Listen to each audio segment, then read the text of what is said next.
Hello students, this is the third video for your first chapter of 11th accounts. Now in this video we will start our discussion with what is bookkeeping.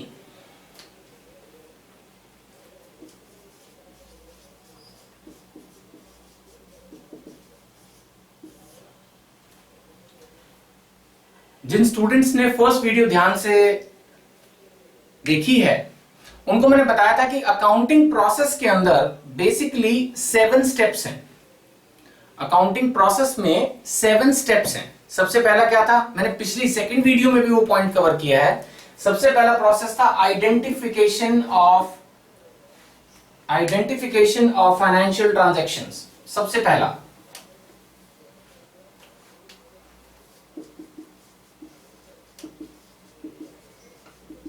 Then उसके बाद major, और major करने के बाद हमने करना है उसको record and then finally classifying.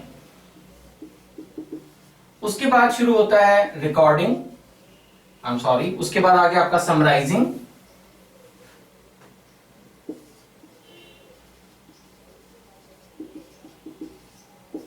Summarising के बाद analysis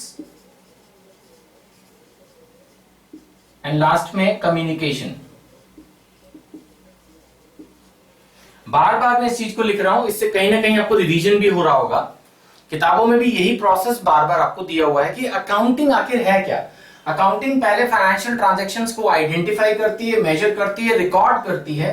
recording is in journal और subsidiary books like cash book, sales book, purchase book. Then classify करके लेजर बनाती है, समराइज करके फाइनल अकाउंट्स बनाती है, profit and loss account, balance sheet and analysis interpretation के बाद रिजल्ट्स को यूजर्स को कम्युनिकेट कर दिया जाता है। जहां तक सवाल है बुक कीपिंग का, मैंने आपको इसको याद करने का एक आपको तरीका भी बताया था ना, इंडिया मेरा रहेगा क्लीन, सबसे अधिक क्लीन। सो ये जो इंडिया मेरा रहेगा क्लीन यहां तक है, दिस इज बुक कीपिंग।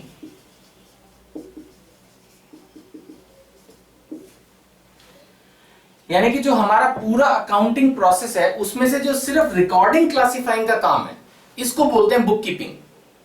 ये कह सकते हैं कि जो जूनियर लेवल का स्टाफ है वो सिर्फ रिकॉर्डिंग कर देता है। जो भी ट्रांजैक्शंस हो रही है, रसीद काटनी है काटते जाओ, कैश बुक लिखते जाओ, उसमें कोई बहुत टेक्निकल काम नहीं होता। आपने मैकडॉनल्ड्स में जाके बर्गर खाया होगा, वहां पर सिंपल स्टाफ लगा हुआ होता है, बहुत एग्जीक्यूटिव लेवल के सीनियर्स नहीं होते जो कैश काउंटर पे खड़े हैं, आपसे पैसा ले लिया, रसीद दे दी, बात खत्म। At the end of the day very easy कि वो कैलकुलेट कर सकते हैं कि हमारी टोटल सेल्स कितनी है। इसमें कोई बहुत डिफिकल्ट काम नहीं है। So that is book keeping. जैसे कि नाम से भी लग रहा है, उन बुक्स को संभाल के रखना। कौन सी बुक्स को? प्राइमरी बुक्स को। कैश बुक हो गई, सेल्स बुक हो गई, परचेज बुक हो गई, लिख लिया, एट द मोस्ट उसको क्लासिफाई करके लेजर्स बना दी, बस। इंडिया मेरा रहेगा क्लीन, यहां तक जो प्रोसेस है IMRC, identification, measure, record and classifying, this is book keeping. उसके बाद जो प्रोसेस है, I can say that this is the main accounting process. ठीक है, तो जो हमारा प्रोसेस था अकाउंटिंग का हमने ऑलरेडी पढ़ा हुआ है, identification, measure, record and classifying, और उसके बाद समराइजिंग, एनालिसिस, कम्युनिकेशन। अब मैंने इसको 2 हिस्सों में तोड़ दिया है। जो पहले 4 स्टेप्स हैं उसको मैंने बोला है कि ये मेरी बुक कीपिंग है, और जो बाकी के 3 स्टेप्स हैं उसको मैंने बोला है कि ये मेरी मेन अकाउंटिंग है। आ रही बात समझ में? नाउ अब इस डिस्कशन के बेसिस पर मैं बुक कीपिंग के बारे में 2-3 सेंटेंसेस लिखना चाहता हूं। पहली बात, जैसे आपने देखा कि पूरे प्रोसेस को अकाउंटिंग बोलते हैं और उसके एक हिस्से को bookkeeping. So definitely one conclusion और one meaning I can find out is that book keeping is a part of accounting. बुक कीपिंग is a part of accounting. Bookkeeping अलग से नहीं है कोई, ऐसा नहीं कि बुक कीपिंग कुछ और है, अकाउंटिंग कुछ और है। Book keeping is a part of accounting. जैसे मैं एग्जांपल लेता हूं हमेशा, suppose we talk about the state of Rajasthan. So Rajasthan is a part of India. Rajasthan भी अपने आप में इंडिया है, लेकिन इंडिया बहुत बड़ा है। इंडिया में राजस्थान के अलावा और भी स्टेट्स है, like Punjab, Madhya Pradesh, Uttar Pradesh. So definitely Rajasthan is a part of India. इसी तरह से book keeping is A part of accounting. Accounting is a wider term. We can say that accounting is a wider term.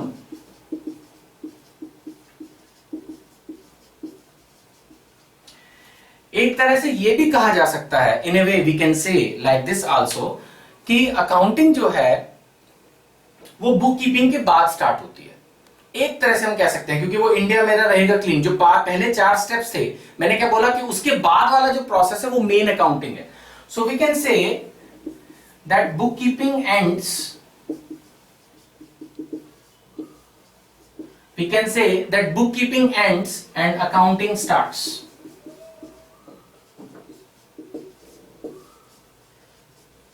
ठीक है, we can say it like this, that when the bookkeeping ends then the accounting starts. accounting शुरू कब होती है? जब हमारी bookkeeping खत्म हो जाती है। it is so simple। और लास्ट बात, एक और बात मैं इसके बारे में कहना चाहूंगा कि वो ये कि जो bookkeeping है वो जूनियर स्टाफ डील करता है। bookkeeping जो है उसको जूनियर स्टाफ डील करता है।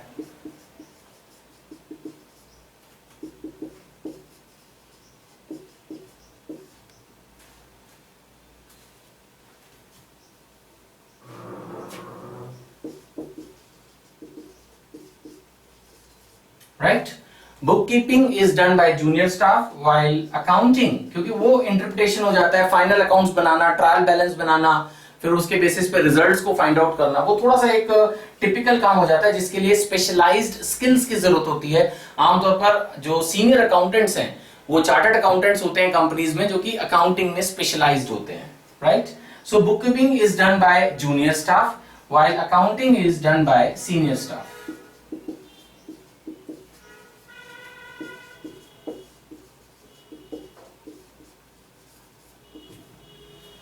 ठीक है, सो ये हमारे, मैं कह सकता हूं कि कुछ बेसिक बातें हैं बुक कीपिंग और अकाउंटिंग के बारे में जो मैंने आपके साथ शेयर की, कि बुक कीपिंग अपने आप में कोई नई चीज नहीं है जो मैं आपको पढ़ाऊं। बुक कीपिंग वही है जो हम अकाउंटिंग डिस्कस कर रहे हैं पिछले 2 वीडियोस में। हाँ, उसके एक छोटे हिस्से को जिसके अंदर मेनली रिकॉर्डिंग है, यानी जो फाइनेंशियल ट्रांजैक्शंस को हम रिकॉर्ड कर देते हैं, basically I can say that is book keeping. हाँ, उसके बाद फाइनल अकाउंट्स बनाना, रिजल्ट्स फाइंड आउट करना, उसको हम बोलते हैं अकाउंटिंग। राइट, अब आपकी बुक्स में एक छोटा सा एस्पेक्ट है जो इतना इंपॉर्टेंट नहीं है, that what is the difference between accountancy and accounting.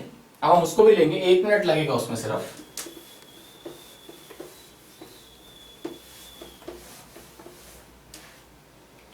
What is the difference between accountancy and accounting?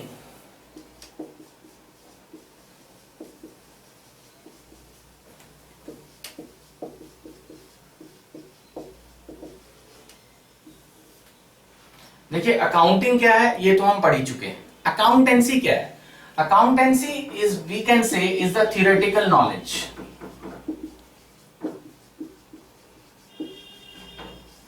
The rules and principles of accounting.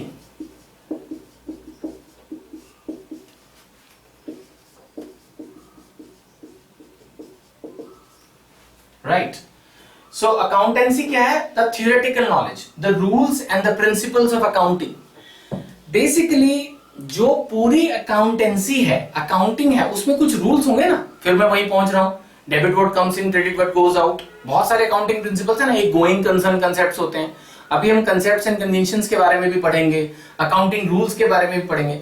तो वो जो थियोरेटिकल नॉलेज है, वो जो सारे कंसेप्ट्स हैं, उनको बोलते हैं अकाउंटेंसी। और इनकी प्रैक्टिकल एप्लीकेशन, इनकी practical application of accounting rules, practical application of accounting rules is accounting. ठीक है ना, इसको ऐसे समझ लीजिए कि भाई हलवा बनाने का जो प्रोसेस है वो अकाउंटेंसी है, और हलवे को एक्चुअली बना के खाना अकाउंटिंग है। यानी एक चीज सिर्फ थ्योरी है, किताबों में लिखी हुई है, वहां तक अकाउंटेंसी। जब उसको हम प्रैक्टिकली अप्लाई करके अकाउंट्स बनाते हैं, उसको बोलते हैं accounting, actual working. That is the difference. ये बहुत इंपॉर्टेंट नहीं है, इसलिए मैं इसको छोड़ के अब आगे बढ़ रहा हूं। आपकी बुक्स में जो नेक्स्ट कंसेप्ट डिस्कस किया हुआ वो है ऑब्जेक्टिव्स ऑफ अकाउंटिंग, कि हमारी अकाउंटिंग का ऑब्जेक्टिव क्या है।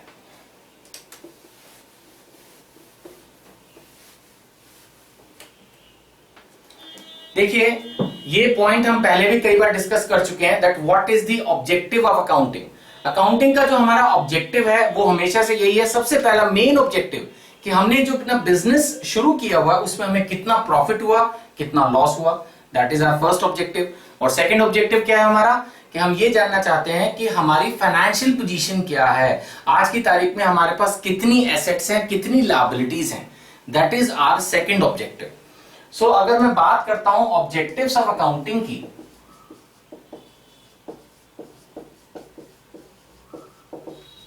If I talk about objectives of accounting, तो हमारा सबसे पहला ऑब्जेक्टिव होगा कि ट्रांजैक्शंस को रिकॉर्ड किया जाए और प्रॉफिट एंड लॉस डिटरमिन किया जाए। सो ऑब्जेक्टिव्स में सबसे पहला पॉइंट आ गया recording of financial transactions,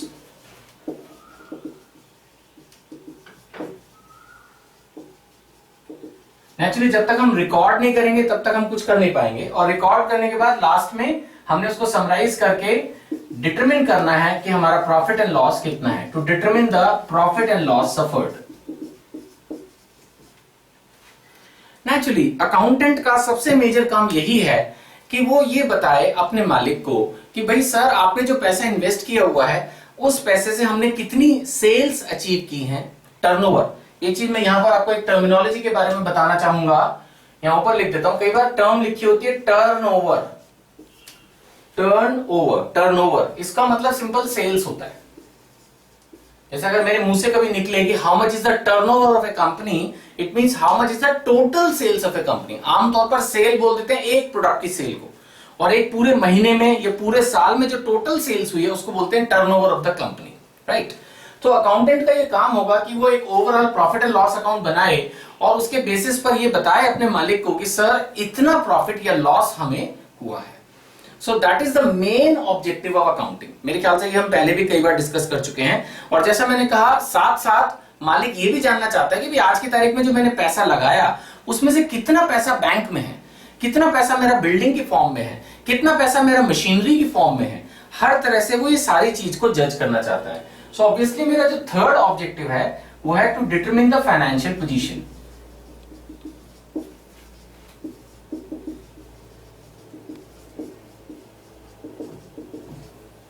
My third objective is definitely of accounting is to determine the financial position, कि आज की तारीख में मेरी टोटल लेनदारी, कितना पैसा मेरे पास है, कितना मुझे लोगों से लेना है और कितना मुझे दूसरों को देना है, how much I have to repay, that is my other objective.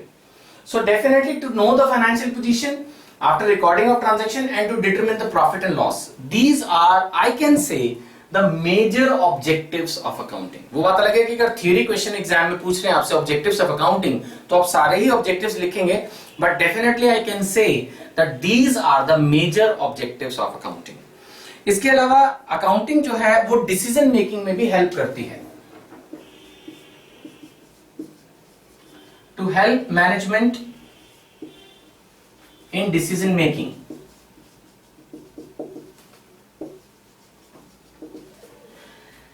देखिए कोई भी मैनेजमेंट होगी डेफिनेटली वो इस चीज को जज करना चाहेगी कि हमारे पास कितने पैसे हैं। अगर आपने सेकंड वीडियो ध्यान से सुनी हो तो एंड में मैं इसी के बारे में बात कर रहा था कि अकाउंटिंग का एक पार्ट होता है मैनेजमेंट अकाउंटिंग।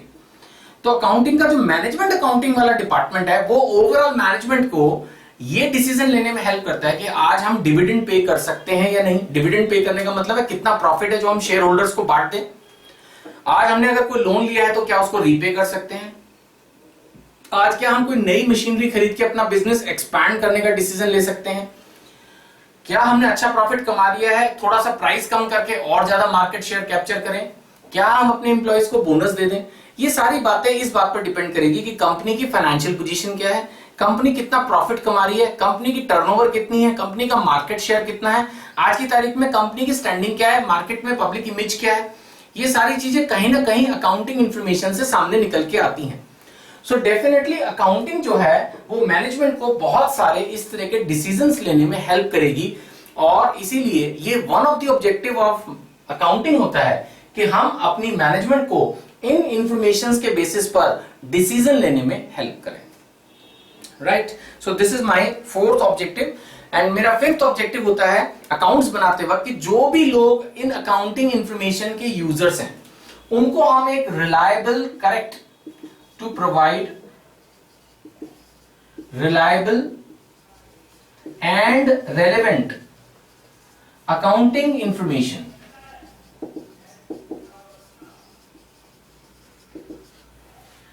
अगर कोई बंदा हमारी कंपनी का मनी लेंडर है, वो हमारी कंपनी को कुछ लोन प्रोवाइड करना चाहता है, अगर कोई बंदा एक मनी लेंडर है, सपोज कोई बैंक है, वो हमारी कंपनी को लोन प्रोवाइड करना चाहता है, तो डेफिनेटली हमारी ये इंटेंशन होगी एज एन अकाउंटेंट कि हम अपनी कंपनी की इंफॉर्मेशन उस मनी लैंडर, उस बैंक को दे सके कि देखिए सर, आज की तारीख में हमारे पास ये हमारी फाइनेंशियल पोजीशन बनती है और इस फाइनेंशियल पोजीशन के आधार पर जितना आप हमें लोन दे सकते हैं दे दीजिए। कई बार बिजनेस में पैसे की जरूरत होती है और बैंक को हमें अप्रोच करना पड़ता है लोन के लिए। इसी तरह से मार्केट में जो बड़ी बड़ी कंपनीज होती हैं वो शेयर होल्डर्स को भी इनवाइट करती है कि वो आए और कंपनी के शेयर्स खरीदें। जैसे हर आदमी रिलायंस के, बिरला के, टाटास के, स्टेट बैंक के, इस तरह की जो बड़ी बड़ी फाइनेंशियल ऑर्गेनाइजेशंस हैं, बड़ी बड़ी कंपनीज हैं, कॉर्पोरेट्स हैं, उनके शेयर्स खरीदते हैं लोग। तो उसके लिए अकाउंटिंग इंफॉर्मेशन जो है वो रिलायबल होनी चाहिए, करेक्ट होनी चाहिए और रेलेवेंट होनी चाहिए। जो भी सेगमेंट है वो अपने हिसाब से उन अकाउंटिंग इंफॉर्मेशन को जज करता है। तो अकाउंटिंग डिपार्टमेंट का ये भी एक ऑब्जेक्टिव होता है कि जो various users of accounting information है उनको करेक्ट इंफॉर्मेशन दी जाए, टाइमली इंफॉर्मेशन दी जाए, रिलायबल इंफॉर्मेशन दी जाए, सो दैट मैनेजमेंट के अलावा वो एक्सटर्नल यूजर्स भी, एक तरह से देखा जाए तो मैनेजमेंट क्या हुआ, इंटरनल यूजर्स, और बाकी के लोग क्या हुए, एक्सटर्नल यूजर्स। तो ये भी हमारा एक ऑब्जेक्टिव होगा कि हम ये देखें कि हम किस तरह से एक्सटर्नल यूजर्स को, जिसमें जनरल पब्लिक भी है, जिसके अंदर गवर्नमेंट अथॉरिटीज भी आती हैं, इन्वेस्टर्स भी आते हैं, मनी लेंडर्स भी आते हैं, हम उनको उतनी करेक्ट इंफॉर्मेशन दे सकें ताकि वो लोग इजीली इन इंफॉर्मेशन के बेसिस पर कंपनी में इन्वेस्ट करना है, नहीं करना है, लोन देना है, नहीं देना, कितना देना है, किस रेट ऑफ इंटरेस्ट पे देना है, वो करेक्ट डिसाइड कर पाए। तो अकाउंटिंग डिपार्टमेंट का ये भी एक ऑब्जेक्टिव होता है कि कंपनी की financial position, profit and loss calculate करने के बाद इंटरनली मैनेजमेंट को डिसीजन मेकिंग में हेल्प करे और एक्सटर्नली, जैसा मैंने कहा, general public, investors, government authorities, उनको भी इंफॉर्मेशन दे टाइमली, करेक्टली, रेलेवेंटली, ताकि वो लोग भी डिसीजन ले सके, राइट।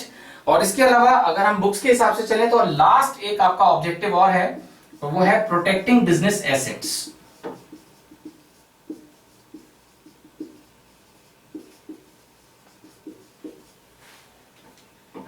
ठीक है, हमारा जो छठा ऑब्जेक्टिव है अकाउंटिंग का, वो है हमारी अपनी बिजनेस एसेट्स जो हैं उनको हम प्रोटेक्ट करें। अब बिजनेस एसेट्स को प्रोटेक्ट करने का क्या इसमें जो है रेलेवेंस आई, और वो ये कि जैसे सपोज इमेजिन कीजिए कि हमारे पास बहुत सारा माल बना हुआ रखा है, फिनिश गुड्स है हमारे पास।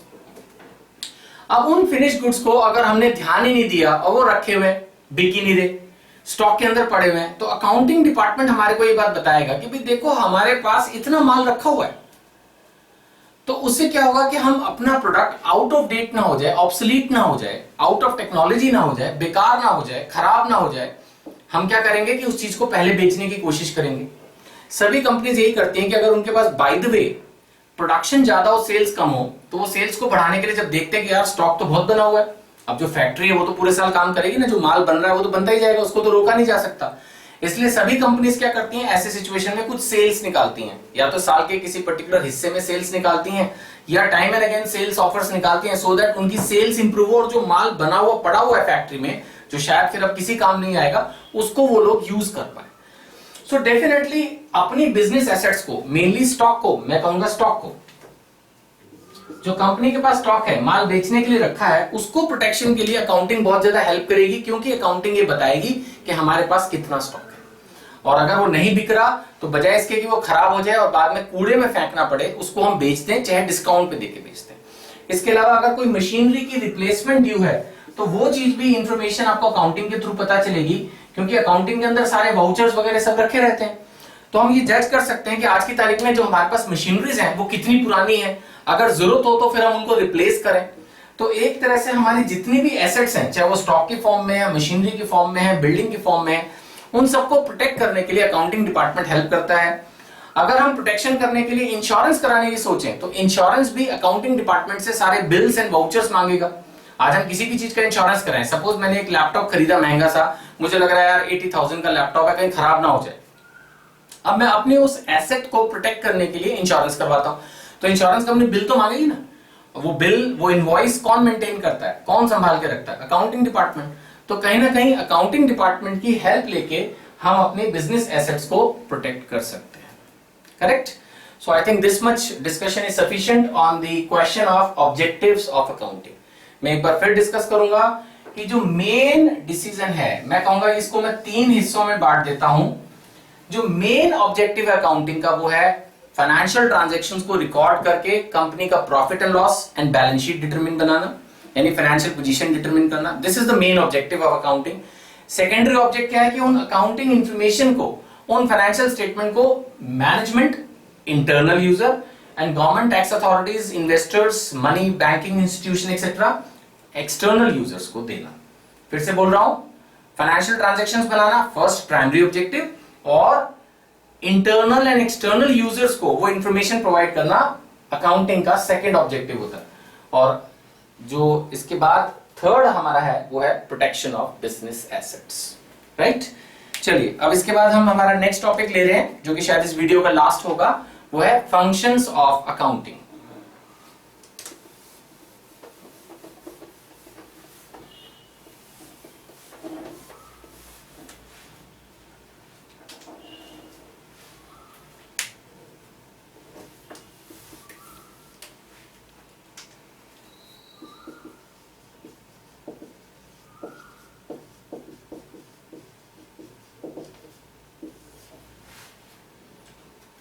Functions of accounting. अब हमारा डिस्कशन ये है कि अकाउंटिंग करती क्या क्या है। वैसे तो मेरे को जितना लगता है, अगर आपको अकाउंटिंग प्रोसेस याद है, फिर वही आ गया घूम के, आपको सर एक ही बात आप बार बार हर वीडियो में रिपीट कर रहे हो। एक्चुअली पहले चैप्टर्स है, इट इज नॉट कि ये 11th के पहले चैप्टर है, ये पूरी अकाउंटिंग के पहले चैप्टर्स है। मुझे लगता है कि किसी भी लेवल पे स्टूडेंट अगर ये बेसिक कुछ वीडियोस देख ले तो अकाउंटिंग चाहती क्या है, अकाउंटिंग काम कैसे करती है, अकाउंटिंग शुरू कैसे होती है, उसको वो कंसेप्ट क्लियर हो जाएगा। सो इसी तरह से हम बात कर रहे हैं फिलहाल फंक्शंस ऑफ अकाउंटिंग की, कि भाई अकाउंटिंग में होता क्या क्या है।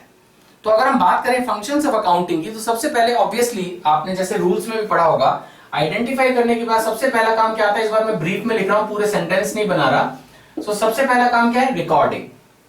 वैसे तो पूरा लिखा जाए तो रिकॉर्डिंग ऑफ फाइनेंशियल ट्रांजैक्शंस है, बट अब आप समझ चुके हैं कि my first object of accounting, my first function, working, actual function means working of accounting, तो उसमें जो सबसे पहली चीज सामने निकल के आई है वो है रिकॉर्डिंग।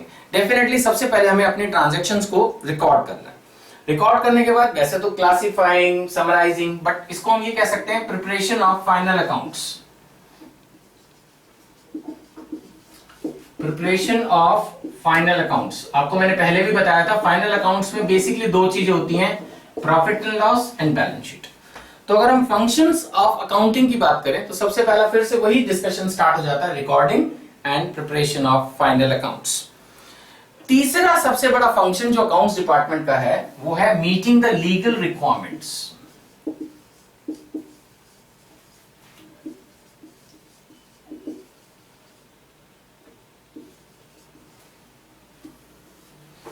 नाउ पिछली वीडियोस में मैं इन दो पॉइंट्स पर बहुत ज्यादा समझा चुका हूं, तो इस पे मैंने इसलिए ब्रीफ में लिया। अब ये थर्ड पॉइंट पहली बार आया, इसको मैं डिटेल में समझाऊंगा, लीगल रिक्वायरमेंट।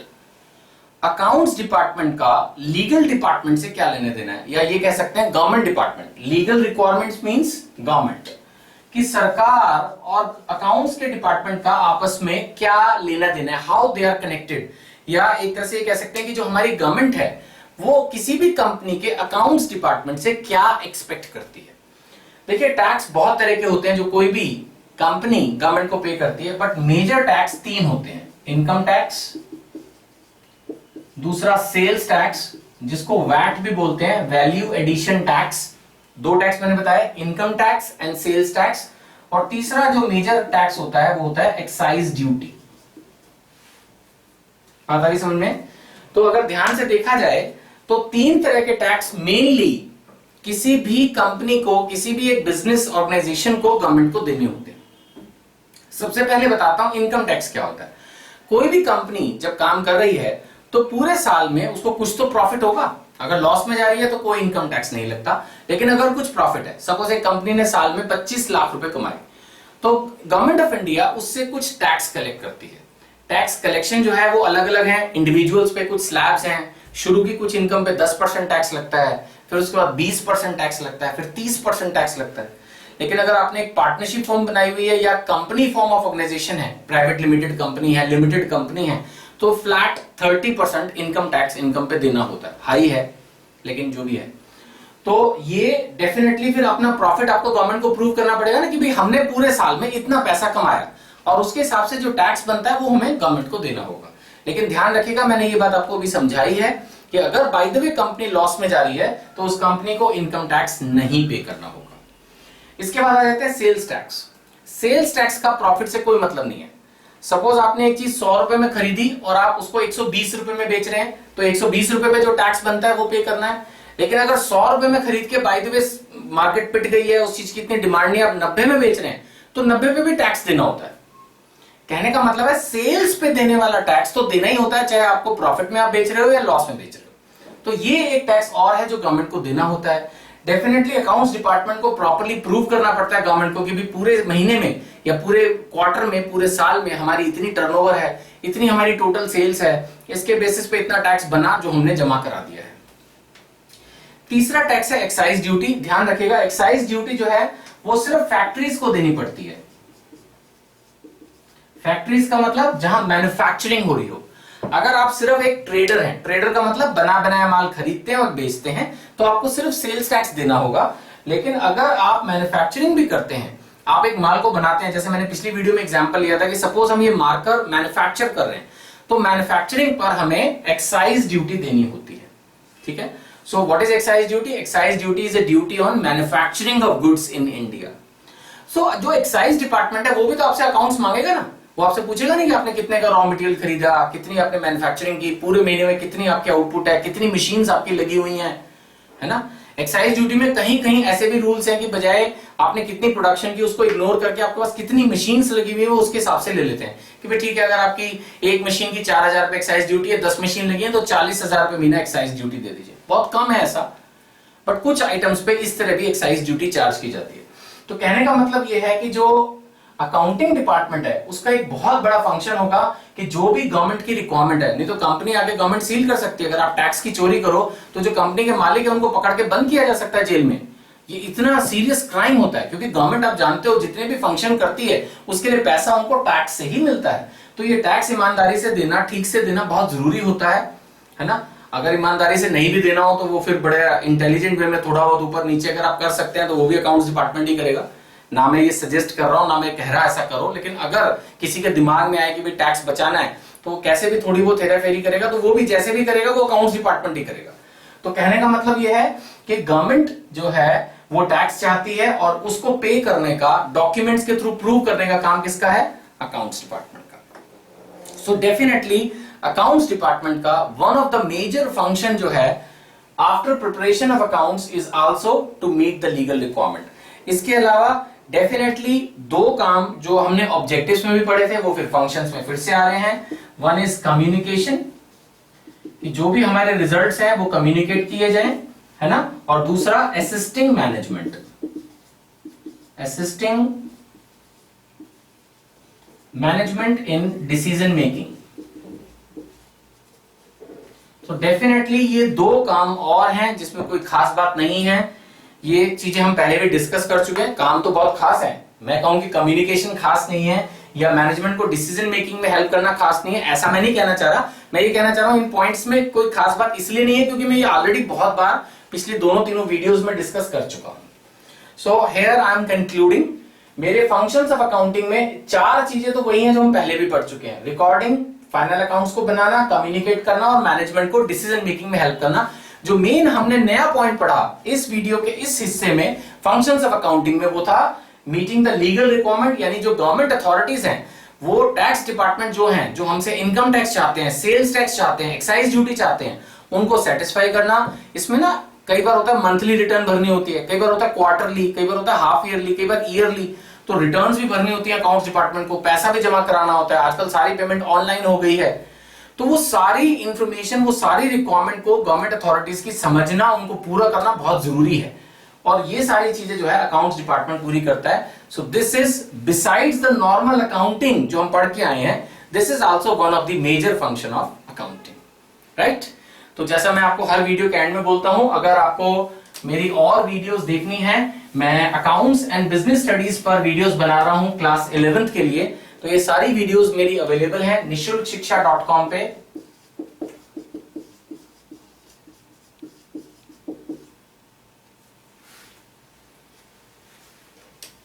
ठीक है, आप मेरी वीडियोस निशुल्क शिक्षा, लास्ट में डबल ए है, निशुल्कशिक्षा.com पे देख सकते हैं। मेरी आपसे रिक्वेस्ट है, अगर आपको वीडियो अच्छी लगे तो अपने फ्रेंड्स के साथ शेयर करें, फेसबुक पर भी शेयर कर सकते हैं, उससे भी बहुत लोगों को मिल जाएगी। जब मैं मेहनत कर रहा हूं तो थोड़ी सी आप भी मुझे इसको प्रमोट करने में हेल्प कर सकते हैं, इससे स्टूडेंट्स को बहुत फायदा होगा। Thank you.